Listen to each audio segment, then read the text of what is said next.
All right, welcome everyone to a new episode of the Roscoe's Wetsuit Podcast. I'm with a very special guest today. We have Erika Flint.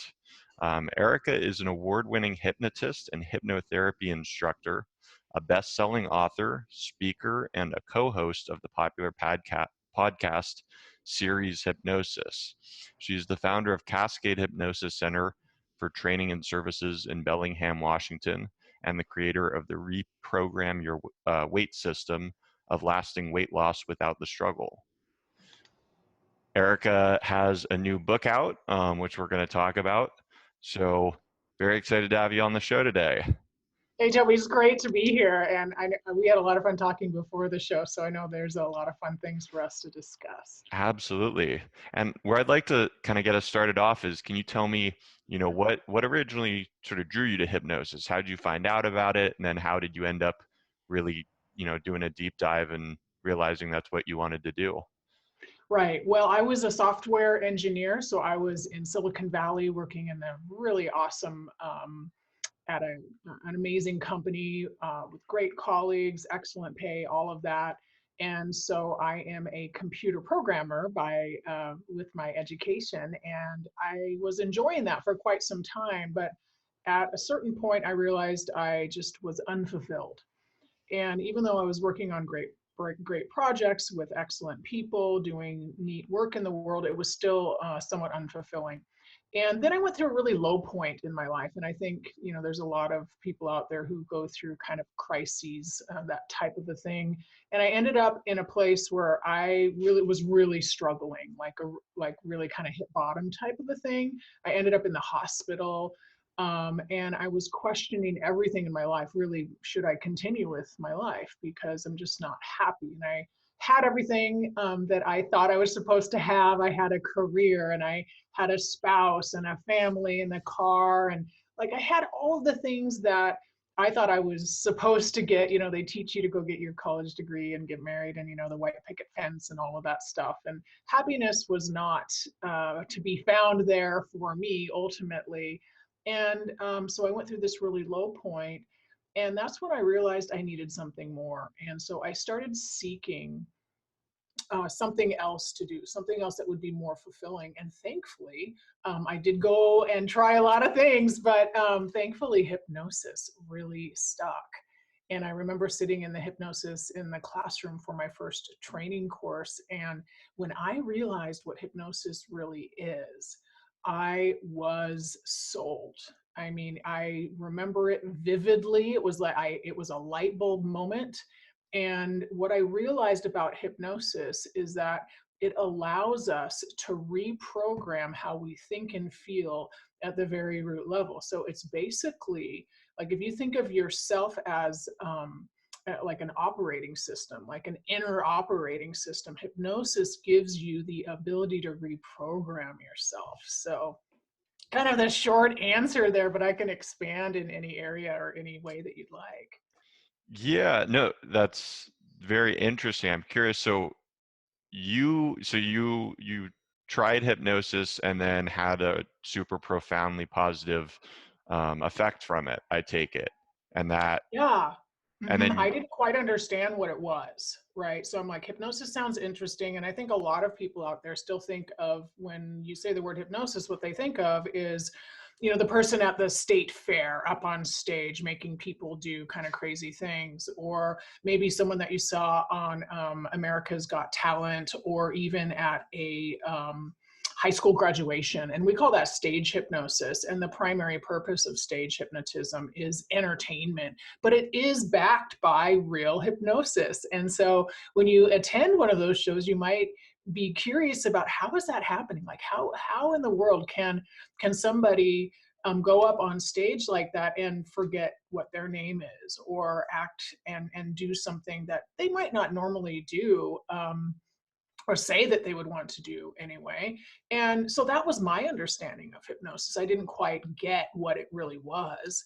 And so when I first took the class, it was more like, I'm going to take this class on hypnosis and we'll see what comes out of it. And through that course, is when I truly understood what it was actually doing. And that's when I got so intrigued and excited because, I've been programming computers for years. And there I am sitting thinking, oh my gosh, this is how you can program the most powerful computing device that Mm, we are aware of, which is the human mind. So why would I want to stick with, zeros and ones on a computer that's going to be obsolete in 3 years when I can go and help people? And this is really key. I think I'm not reprogramming anybody's mind. I'm helping somebody else learn how to do it themselves. So hypnosis isn't about control. It's about controlling yourself. So the hypnotist doesn't have any control over you, but they can help you reprogram how you think and feel. And so that's what really intrigued me.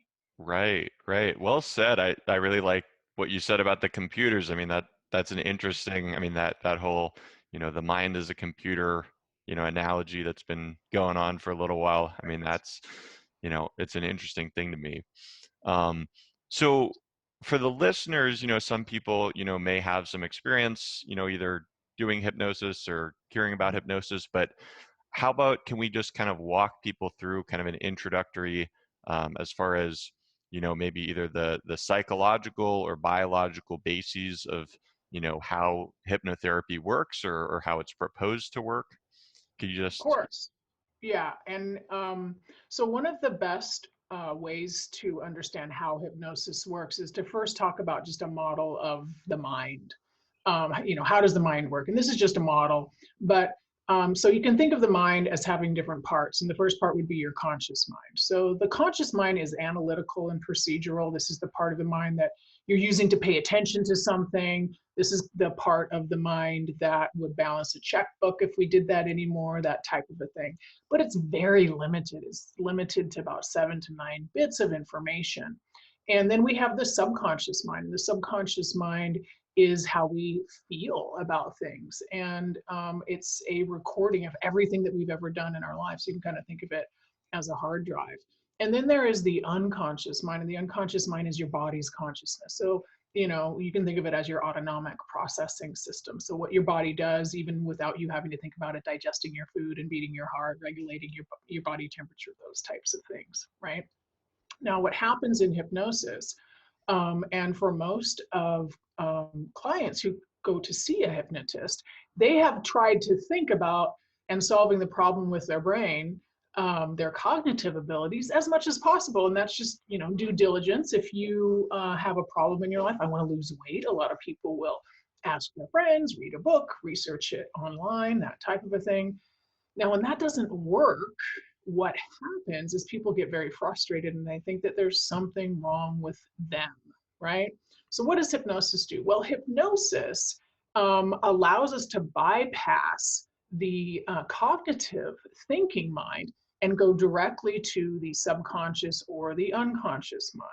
Now, we know that, there are varying numbers here, and I don't know that we'll ever get an exact number, but a lot of scientists believe that 80 to even 90% of everything we do is in our subconscious mind, and that means we're not consciously thinking about it. So like if you are brushing your teeth in the morning, this is an easy example because most people brush their teeth, but you don't really have to think about it anymore. I mean, maybe when you were little you did.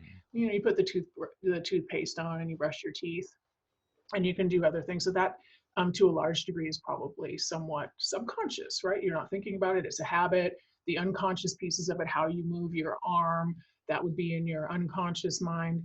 And so what we want to be able to do is bypass the thinking mind, because the thinking mind gets in the way all the time with limiting beliefs, false understanding about things, perceptions that are inaccurate, and it blocks us from being successful.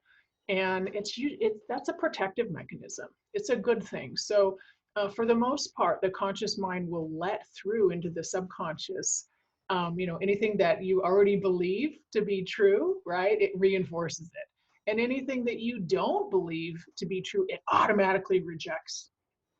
And so this is why it can be so hard to make a change, because part of your subconscious mind might already be rejecting some of the information, like, oh, can I be successful losing weight, that type of thing. And so with hypnosis, we get to bypass that completely. And we go directly to the source of the information. And the source of the information, a lot of it is erroneous, right? So a lot of that information is erroneous. And some of that erroneous information could be something that you might have learned when you were little, like, your brother is better than you, or, why can't you be more like your sister, or something like that. And those things, unfortunately, stick with us. So with hypnosis, we depotentiate the left hemisphere, which is really focused on the conscious mind. And we are basically lifting up the abilities of the right hemisphere. And in the right hemisphere, we have the way that we're thinking in the right hemisphere is a very creative, right?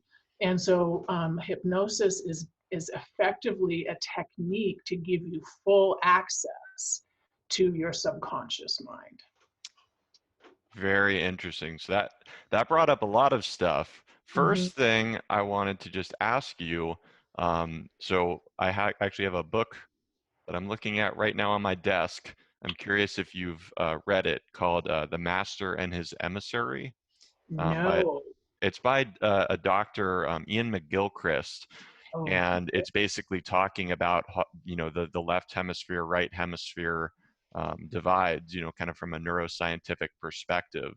But I'm gonna have to read that for sure. Yeah. Yes, but specifically talking about kind of enhancing, the right hemisphere, which in the book it talks about for a lot of people, we've, especially in the Western world, we've kind of let that left hemisphere, that logical, rational thinking kind of, dominate. And Yep. the book And is there's nothing wrong. I mean, there's nothing wrong with the left hemisphere. The left hemisphere is fantastic. And we've had amazing, when you really focus on something and you're really analyzing something and looking at it, it's really, really good. That's an excellent way for us to discover new things, et cetera, et cetera.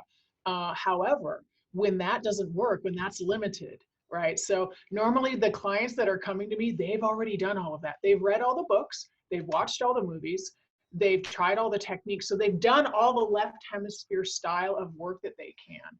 And now they need to tap into a different way of learning. And that's why I consider hypnosis accelerated learning. At all times we are learning, and we have neuroplasticity where the brain is constantly changing. And so with hypnosis, when we bypass that left hemisphere, that what we would consider the critical factor, part of the mind that is kind of the judging part, like, is this true, is this not, do I believe this, do I not, that type of a thing. When we are able to do that properly, now people are tapping directly into the subconscious mind and can get a lot more information there. And what do we know as far as, how are we accessing those subconscious, states or beliefs, as far as from a neuroscientific perspective, what's going on as far as, maybe the electrical rhythms in the brain when someone's in a Yeah, hypnotherapy I mean, session? a lot of people will say that it's alpha and theta. Like, if you're talking about, is that what you're talking, is that what you want That's to know? kind of where I was going. From what I had heard, hypnosis puts people into more of a theta brainwave pattern from just my limited information about it. Yeah. So, hypnosis, if you want to talk about, like, what is the definition of hypnosis? There's a lot of different definitions of hypnosis, but one definition is the acceptance of hypnotic suggestion. Okay. So, for example, you might, let's just say that you want to lose weight. Okay. And I'm an expert in weight loss with hypnosis, so this is a good example. So you want to lose weight. And so you realize that you probably shouldn't be eating all day long, okay? And so one of the suggestions that I love to give to my clients is only eat when you're actually hungry, okay? Now, that cognitively makes sense, right? It's like, okay, well, that makes sense. And on the one hand, I'll ask my clients, well, how do you know when it's time to go to the bathroom? And, they think it's kind of a silly question, but how do you know when it's time to go to the bathroom? It's like, well, I feel it. And there's a point in our life, for most of us, we go through potty training. We actually had to learn, what does that sensation feel like? When you have that sensation and you feel it, then you go to the bathroom, right? And we often reward our little ones when they do that. A lot of clients have lost the ability to know when they're hungry, okay, because they've just been eating nonstop. And so if you just tell someone only when you're, well, just only when you're actually hungry, your body's going to tell you. It's kind of intuitive eating. And that sounds really nice on the surface. It's like, well, of course. It's just like going to the bathroom. The bathroom is the output and eating is the input. Just only eat when you're hungry. You'll lose all the weight you want to lose, blah, blah, blah. Well, we know that that can work for people who are super diligent, but it just doesn't work for a lot of people, right? The idea is good, but in the moment they still are eating. They're like, I'm still eating because I'm stressed, because I'm bored, because of all of these reasons, right? And so what we do know, as far as, going into hypnosis, we don't have a super clear, definitive way of saying that you're definitely in an alpha state or you have to be in a theta state when you're doing hypnosis. But the definition of hypnosis is you would accept a suggestion. And a suggestion is just language. But language, of course, is rich in its metaphor and what it means, right? In the meaning. That's what really, can you accept the suggestion and the meaning that goes behind it? So in hypnosis, if somebody were to accept that suggestion, you only eat when you're actually hungry, it's not just a cognitive thing. It's not like, yeah, that makes sense, right? What we're actually asking them to accept is kind of in the subconscious mind. Oh, I get it. I'm the type of person that only eats when I'm actually hungry.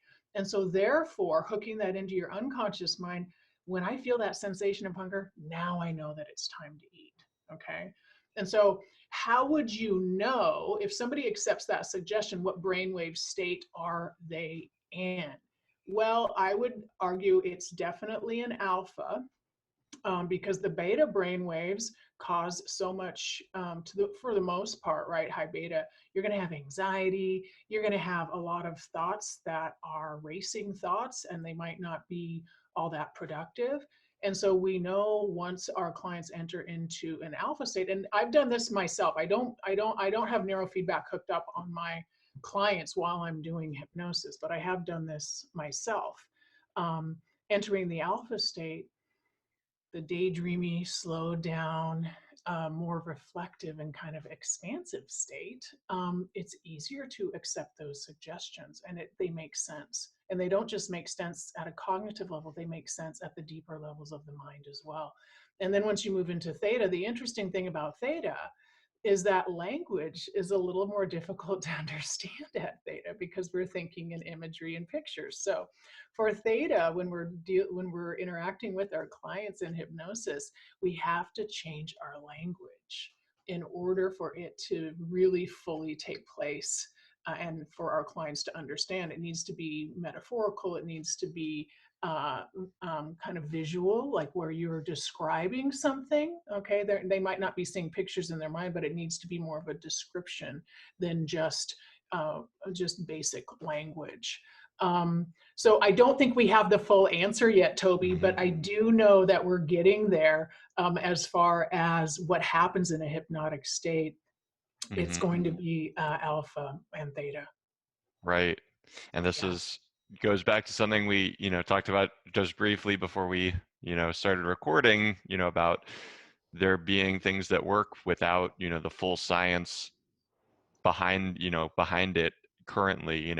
We don't need the science for it to work. It's great if we can understand more of the science, but, the fact that hypnotherapy has been around for so long, and continues to be, really helpful for people, I think speaks a lot. Right. Gravity worked before we called it gravity, and before anybody even understood it. So there are some things that are universal that just work, and we don't necessarily have to have the scientific proof of it in the way that a lot of people would like with the clinical trials and double-blind studies and those types of things. Those things cost money, and there's usually somebody or an entity who is vested in understanding that. And for a lot of things, like hypnosis, which ends up being self-empowerment, right? So for our clients, what happens is they come up with their own ideas and their own solutions. It's within them the whole time. That tends to not make the pharmaceutical industries and other industries too happy because they can't turn it into a product. Right. Yeah. Yes, that's a frequent theme in a lot of these podcasts about the different kind of neurotechnologies.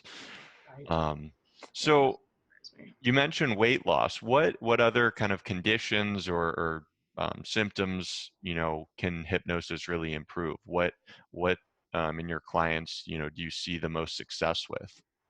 Yeah, well, hypnosis, first of all, hypnosis can be used for anything. So I'll answer this in two parts. So the first part, it really can be used for anything. And one of the ways I like to describe it is if you think you should be able to do it, but you're not able to follow through, something is always getting in the way. Normally there's something in the moment that's stopping you. So, you can think it in your mind. So I'm pointing to my head, cognitive, but in the moment you don't feel like it, pointing to your heart. It's like there's a gap between what you're thinking and how you're feeling. And our feelings are designed to be a feedback loop, right? And so when we're paying attention to our feelings, we can really make a lot of progress. So the first thing is anything you think you should be able to do, but you're not able to do it is a good case for hypnosis. Now, practically, how does that show up in the office? We see a lot of people who want to lose weight, a lot of people who want to stop smoking. So a lot of behavioral stuff. They want to do more of something. They want to be inspired. They want to be motivated. They want high performance, which is what I help a lot of people with.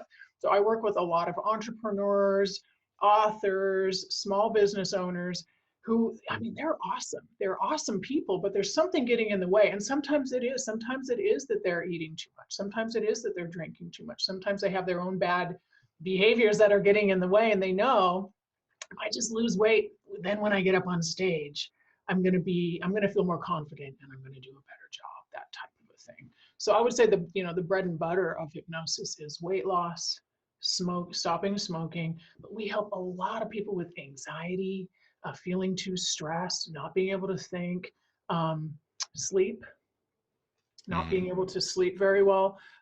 Hypnosis can be used for pain management, and that's always with a referral from a medical provider and often alongside a medical or a mental practitioner. Um, so it really can be used for anything, but those are the primary things that we can help our clients with. High performance is one of my personal favorites because that's what I like. I'm personally invested in high performance and doing the best for myself. And so I love helping other entrepreneurs and authors show up and just continue to accelerate on a path of self-actualization. Hmm. That, I mean, my interest also lies a lot in peak performance. Mm-hmm. I always, tell, the patients that I work with, you know, it doesn't make any sense to me that, you know, we go to the gym, we go and, work out, even if our arm isn't hurt, but with the brain, we only go and work on it or seek help when something is wrong. But why wouldn't we just try to, you know, accelerate and get the most out of, what's, even a healthy brain? So that's super cool, what you're doing with the peak Yeah. performers. And that's fascinating because, if you go to the gym, like you can make an argument that you're using your brain all day long, right? Hmm. But the problem with just using your brain all day long is that you're not using it specifically and you're not using it in a way to actually improve. And there's no way for you're not usually measuring your improvement either. So one of the ways or the cool things about going to the gym is if you are consistent, you'll see improvement.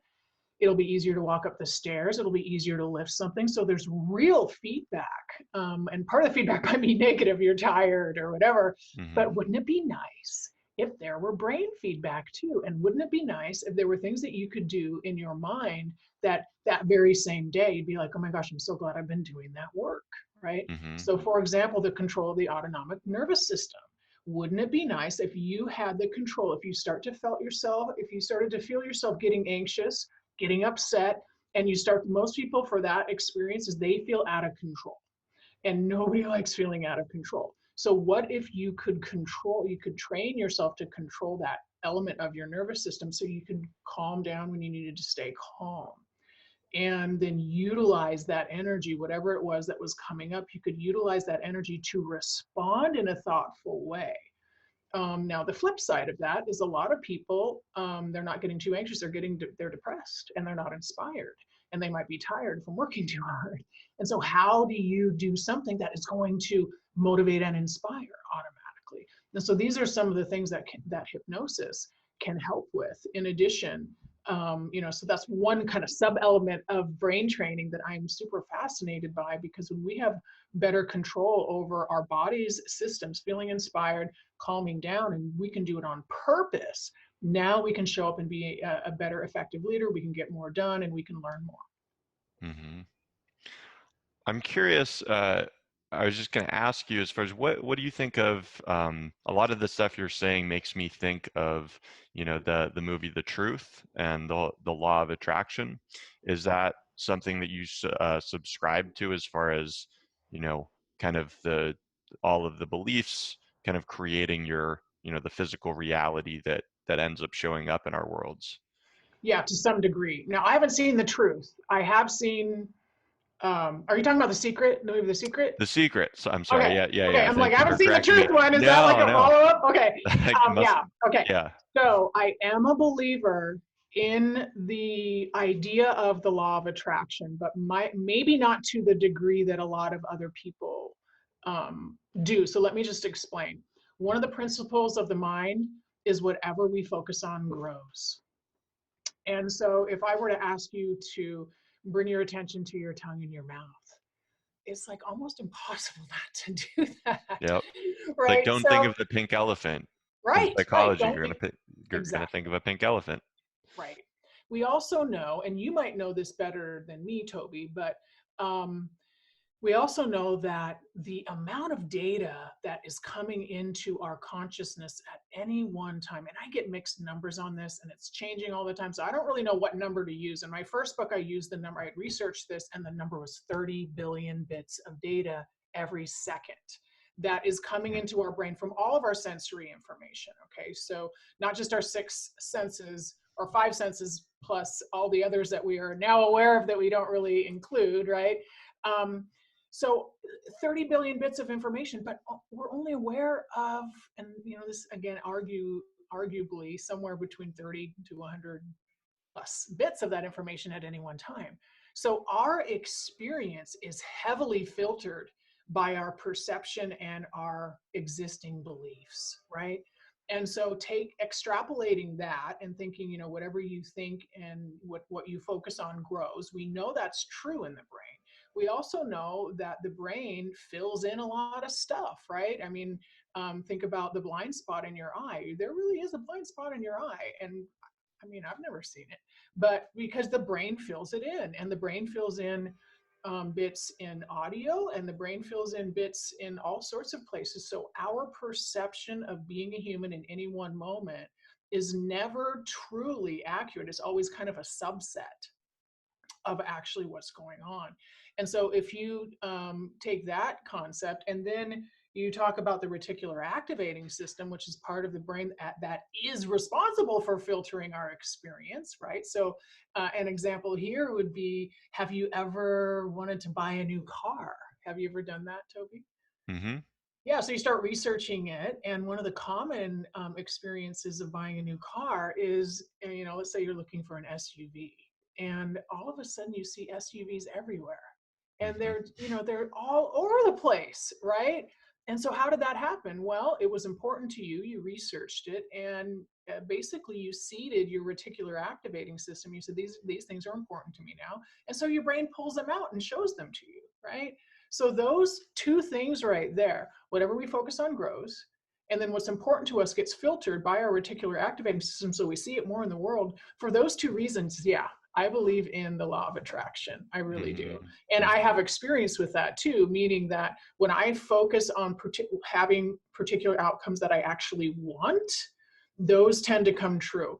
And one of the things that would be a guiding principle for hypnotists or for people in general is knowing what you do want the positive element of what you do want is much more powerful than only knowing what you don't want. Mm.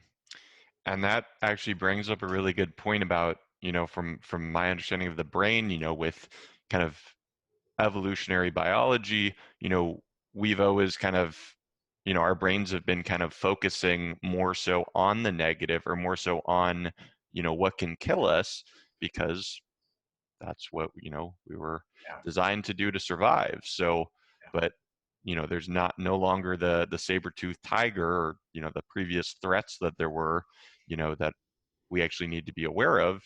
It's now we're blowing up, acting as if something is life threatening, when it's just our boss yelling at us, or yeah. getting in a And fight. I love that analogy of the negativity bias is what you're talking about, right? Hmm. So our brain over developing the human brain over thousands and thousands of years has been organized to notice the negative for our own survival. And so how does that show up now in our everyday life? Well, you might give a presentation and 29 of your points are spot on, perfect, blown away, but one isn't fully fleshed out. People have questions. And when you go home that night to talk to your spouse, or here, maybe you're at home, which a lot of us are right now, but and you tell your spouse what happened that day, you're probably going to mention the one thing that went wrong rather than the 29 things that went right. And so this is a big part of my work. So I'm really glad that you're bringing this up. So what I do with a lot of my clients and in hypnosis is called overcoming your biology. And I call it real-time evolution. And so, I mean, we can get this neuroplasticity and change our brain all the time. So when you understand negativity bias and you know that your brain is designed and organized in such a way for you to see the negative, once you have that awareness and it's in your cognitive ability, so it's in your prefrontal cortex, now you can override that. And you can say, yeah, that's what my reptilian brain is doing. Isn't that funny? I know better, right? And another cool thing about understanding and knowing negativity bias and the ability to kind of play the role of the observer and be like, I'm kind of watching my brain do this and respond in this biologically fearful way. When we step into our prefrontal cortex, meaning I'm going to think about this rather than just responding, and our heart rate starts to raise up and we might get sweaty or something like that. Just the fact of thinking about it will divert blood from the back part of your brain to your prefrontal cortex. So the sensation of that anxiety will be decreased just because you're thinking about it in a cognitive way. And so that, when I mentioned earlier about how do you control your autonomic nervous system, that's one of the really deep understanding elements, is understanding that our brain is organized to focus on the negative. Hmm. And it actually also makes me think of, I was just having a really good conversation with a coworker the other day about, she, is, knows a lot about PTSD, has researched a lot of PTSD. And one of the things with PTSD is where, kind of the limbic system gets overactivated and there's not as much activity in the prefrontal cortex. Yep. So when you use a method, I guess, like hypnotherapy, or one of these other things to increase blood flow, um, increase brain oxygenation to the prefrontal cortex, then you're going to be able to kind of take control of what previously was, kind of affecting you, without you being able to do anything about it. Right. Yeah, we don't want to overload any part of your brain in that way, and that's what happens in a lot of cases with trauma and PTSD. And in general, hypnosis is typically used with normal, healthy brains, and that's normally what I'm talking about, and normally the clientele that I'm working with. However, with a referral from a medical doctor or a mental practitioner, then we can work with folks who have a diagnosis of PTSD. The Mm-hmm. reality is a lot of people will come to me saying that they have PTSD because they feel their brain is getting hijacked by Mm-hmm. thoughts and feelings, and it feels like it's coming out of nowhere, yet they don't necessarily have a diagnosis. And Sure. so hypnotists can still help people with these issues, but I just want to clarify that we're really Sure. only we're in general helping people who are kind of have a healthy brain. Sure, sure. I'm curious, what do you think of kind of some of the other, whether they be, the neurotechnologies? I know we talked a little about neurofeedback before we started recording, but also just, meditation, mindfulness, yoga. What do you think about kind of those, maybe adjunctive, therapies? I think they're all fantastic. I mean, I love, love, love neurofeedback. I'm a techie. I was in technology for years. I love that feedback. I love that real-time feedback. So I do have a neurofeedback device, and I will, I also create binaural beat, so brain entrainment recordings Hmm. with music. So music plus language, the hypnosis portion of it, and hook myself up to the neurofeedback device and see kind of how it impacts my brainwave. So I love that automatic feedback, but we're not at a place where I think a really good neurofeedback device is available for consumers. Hmm. You've got a product like the Muse, and the Muse has an API, which is pretty cool. I'm sure you're familiar with the Muse. I think it's like Hmm. $250. And there is a way to just get raw data from the Muse. So that's pretty cool. I still think that, it's not quite ready. It's not like it's not like an iPhone or iWatch or something. You just put a band on your wrist and now you're getting neurofeedback. Like when that happens, it's going to be great because that real-time feedback is so critical. I think in the moment when you can say, oh, I had this thought and now look at what's happening in my brain, right? Now if I think about it in a different way, and then you can see the changes, I mean, that's so critical. It's like having a coach or somebody right there with you. Let's see, what else did you mention? Yoga, mindfulness, all of that, meditation, all of that stuff is excellent. I think the hardest part with something like yoga or meditation is it needs to be a practice, and people have a hard time getting up to the place where they're feeling like they're getting a return on investment. Right? Hmm. So I think that yoga and meditation are awesome. I love hypnosis because hypnosis for most people, if you're listening and you're working one-on-one with a professional, it's faster results and you'll get more momentum faster. Hmm.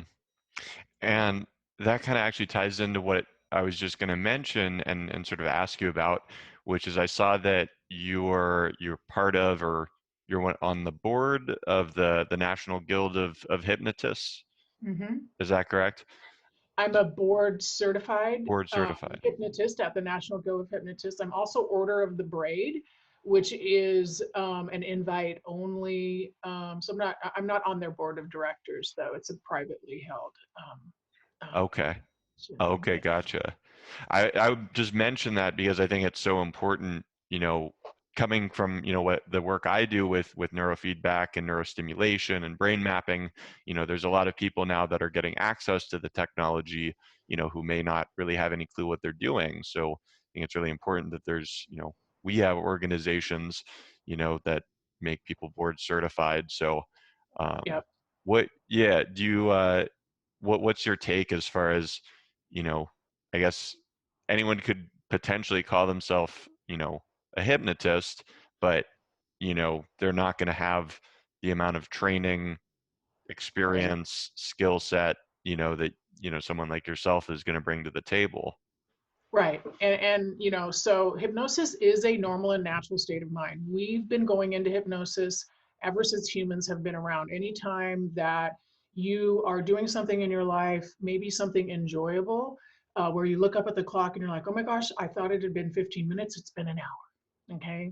And so we know that hypnosis has been around for a very long time. Now, some people would call that trance, some people would call it hypnosis, some people could call it flow. There's a lot of different names for all of this. So anybody theoretically, like you said, could call themselves a hypnotist. Now, you can't legally call yourself a hypnotist in some states, my state included. You have to register with the state of Washington in order to be a registered hypnotherapist. There are other regulations like that as well, which means that they require you to have a certain amount of training. However, there is this distinction, I think, because I'm a trainer. I'm a hypnotherapy trainer, trained hundreds of people, taught this class many, many times. And so there is definitely a difference in how you get your hypnotherapy training. And one thing that I want to mention is a lot of people, we talked about stage hypnosis earlier. There's another set of people who will go on YouTube and they'll be like, oh, I've been doing hypnosis on YouTube forever. And sometimes they have good results and sometimes they don't. So what's the difference? Well, you could go onto YouTube and listen to a recording. It may or may not be designed how a professional hypnotist who understands the brain and emotion, autonomic nervous system, language, and language patterns might not understand all of those techniques. So yeah, it's kind of like if I was going to paint my house, I could go watch a YouTube video and try to paint my house. Now, the thought of that is terrible because I really don't like painting. I don't know that I would do a very good job, but I could probably do it. Now, if you want to get excellent results from a hypnotist, then you need to go to a professional. And the professional, the difference, between a recording and working with somebody one-on-one, they're going to be able to get you individual results, specific results. And that's the most important distinction, because a recording is a recording for everybody, everyone in the world. And one-on-one work is going to be specific to you, and that's where you're going to get insight. Right.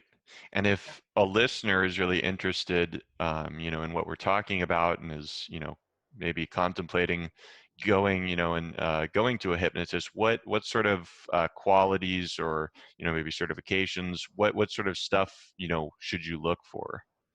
Well, I would definitely look for somebody who is, I teach a lot of hypnotists, and the method is I want them to be a full-time hypnotist within a year. Okay. And so, I can't say always look for a hypnotist who is doing this professionally, meaning they have a full-time practice. A full-time practice will vary from, a couple days a week to a full time in the week. But what I can say is people who are making a living at hypnosis have to be good at it. There's a lot of hobby hypnotists out there, and it's a very intriguing topic. And a lot of people want to do stage hypnosis. They want to do it for fun. They want to do it at parties. And that level of training just isn't good enough for what we do in the hypnosis office. So I would definitely research and make sure that this person has good qualifications, and they should belong to a professional organization. So they really should, like we talked about earlier, the National Guild of Hypnotists is the oldest and largest hypnosis professional organization in the world. And part of the work of the NGH is to make sure that we in the world are able to continue practicing. So they have legal teams that are, ensure that we have the right to continue to practice and that we're doing it legally and ethically. So they set standards. And so I would definitely make sure that they are part of a professional organization. And as I mentioned earlier, ideally they are doing it full time, meaning they aren't also trying to do something else in their life. Now there are definitely exceptions to that, but the bottom line is if your hypnotist is good enough to have a full-time profession, they don't need to be doing anything else to supplement their income. They are good at what they do for sure. Mm-hmm. Absolutely. Awesome. Well, Erika, it's been awesome, having this conversation with you. Um, any last thoughts before we wrap up? Well, I would say, I would like anybody who wants more information on hypnosis or some of the, the brain training, some of the things that we talked about here earlier today can visit my site at canyoubeahypnotist.com.